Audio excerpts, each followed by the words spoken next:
So, question number 11 of exercise 7.3. This is also a good question. Question number 11, like question number 10.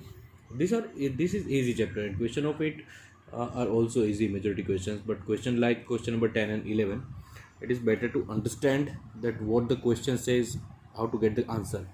For example, in question number 11, it is given the word permutations.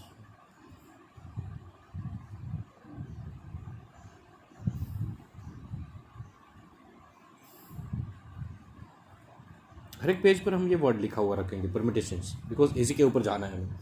अब कहा गया है first जो आपको arrangement देखना है वो arrangement क्या है, that word starts from P and end with S. तो ऐसे कितने अरेंजमेंट बन सकते हैं जिसमें the word starts from P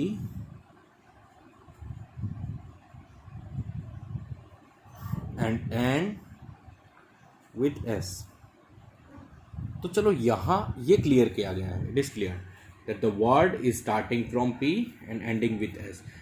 so there is only one possibility to arrange P and S, that the word which is starting from P and the word which is ending from S. So how many total letters there are? To 1, 2, 3, 4, 5, 6, 7, 8, 9, 10, 11 and 12. 12 letters. And the word is starting from P. So the remaining letters starting from P and ending with S.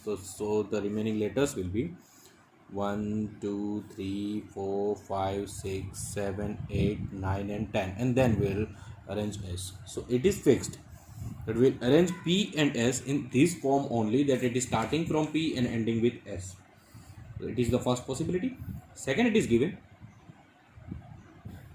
that how many arrangements can be done from word permutations. So as we know, there are 10 letters are left. E, R, M, U, T, A, T. T is coming second time now. I, O, N and ending with S. So S will not included in it. Here T comes 2 times.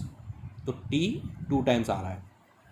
It means कि चलो यहाँ मैं ये बोल सकता हूँ कि चलो T 2 टाइम आ रहा है, बाकी 10 लेटर बच गए. तो arrangement of the 10 letters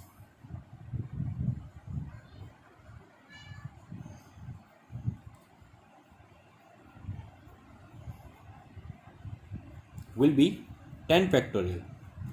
But as T is coming 2 times, then total arrangement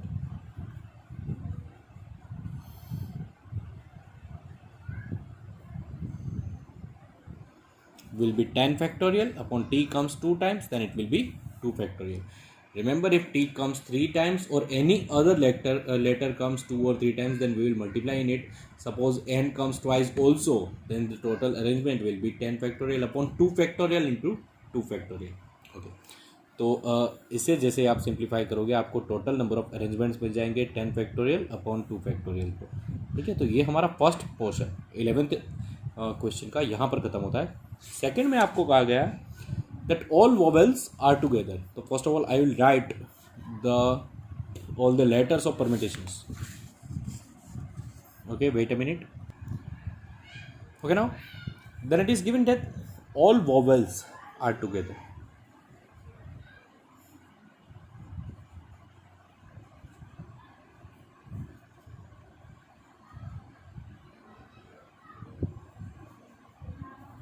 यानी कि सभी वोवेल्स को आपको साथ में रखना है. वोवेल्स कितने हैं? 1, 2, 3, 4 एंड 5. 5 वोवेल्स. तो देर आर 5 वोवेल्स.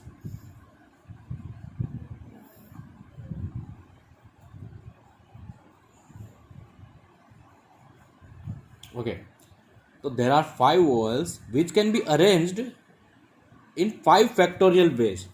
यानी इसे मैं 5 फैक्टोरियल वेज से अरेंज कर सकता हूँ, ये हमें पता है. लेकिन हमें अभी क्या करना है, जो हम लेटर बना रहे हैं उसमें इन 5 वोवेल्स को एक साथ रखना है. यानी हम उसे एक ही लेटर मान लेते हैं.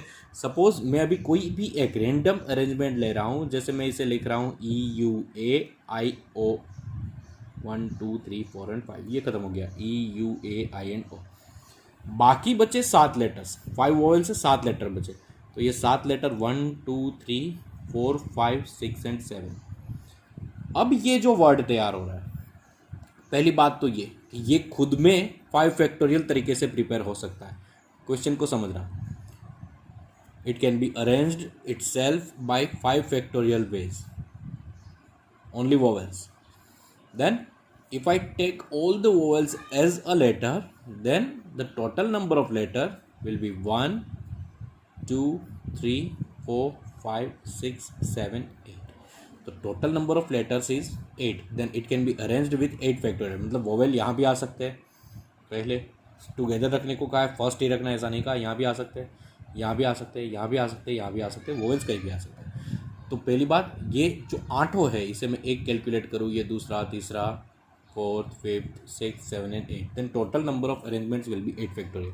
अब t उसमें भी 2 टाइम्स आ रहा है जनरली, यहाँ भी 2 टाइम t आएगा कहीं भी, जैसे यहाँ पर है, यहाँ भी 2 आ सकते हैं, यहाँ भी 2 आ सकते हैं, तो ये 2 फैक्टोरियल वे से ये हो गया। और जो वोवेल्स खुद में 5 फैक्टोरियल वे से अरेंज हो सकते हैं, तो मैं इसे मल्टीप्लाई करूँगा, इनको मल्टीप्लाई बाई 5 फैक्टोरियल। ये जो भी आपका सॉल्यूशन होगा, इसका जो सिंप्लीफिकेशन होगा, वो आंसर रहेगा इसका 8 factorial by 2 factorial into 5 factorial. अब आपको थर्ड पॉसिबिलिटी फाइंड करनी है, जो भी बहुत ईजी है, बस समझना है क्वेश्चन को, ठीक है। क्वेश्चन क्या कहना चाहता है, देयर आफ्टर सॉल्यूशन तो इसका इजी है, जिसमें अगेन कहा है कि अब क्या करना है कि there are always 4 letter between P and S। Third आपको ये फाइंड करना है कि there are always 4 letters between P and S। तो अब टोटल नंबर ऑफ लेटर्स कितने, 12, 1 2 3 4 5 6 7 8 9 11 एंड 12। अब सपोज मैं P यहाँ पर रख रहा हूँ, तो S है वो 4 लेटर छोड़ के आएगा, 1 2 3 4 यहाँ छोड़ के S, यानी एक ये तरीका हुआ अरेंज करने का। दूसरा सपोज कि P में यहाँ पर रख रहा हूँ, देन 1 2 3 4 यहाँ पर S आएगा, ये फर्स्ट मेथड देखा, ये दूसरा देखा। तीसरा P ऐसा भी हो सकता है, 1 2 3 4 छोड़ दूँ, S यहाँ पर आ जाएगा। सपोज मैं P यहाँ पर लिख रहा हूँ, तो 1 2 3 4 छोड़ दूँ, S यहाँ पर आएगा।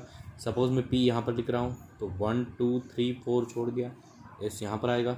सपोज मैंने P यहाँ पर लिखा है, तो 1 2 3 4 छोड़ दिया, S यहाँ पर आएगा। तो ये जो 1 2 3 4 5 6 7 8 9 10 11 एंड 12, अभी एक और लेटर बाकी है। सपोज यहाँ पर P लिखा है, तो 1 2 3 4 लेटर छोड़ दिया, तो S यहाँ पर आएगा। यानी कि 7 वेज हो सकते हैं जिसमें P आगे हो, S पीछे हो और बीच में 4 लेटर हो, समझ रहे हो। अब जैसे 7 वे ऐसे हो सकते हैं, वैसे यहाँ पर नहीं कहा है कि P ही आगे होना चाहिए या फिर S ही पीछे होना चाहिए। तो ऐसा भी हो सकता है कि S को मैं यहाँ पर लिखूँ, तो P यहाँ पर आएगा सबसे पहले, 1 2 3 4 को छोड़कर। फिर S को यहाँ पर लिखा तो P यहाँ पर आएगा, S को यहाँ पर लिखा तो P यहाँ पर आएगा।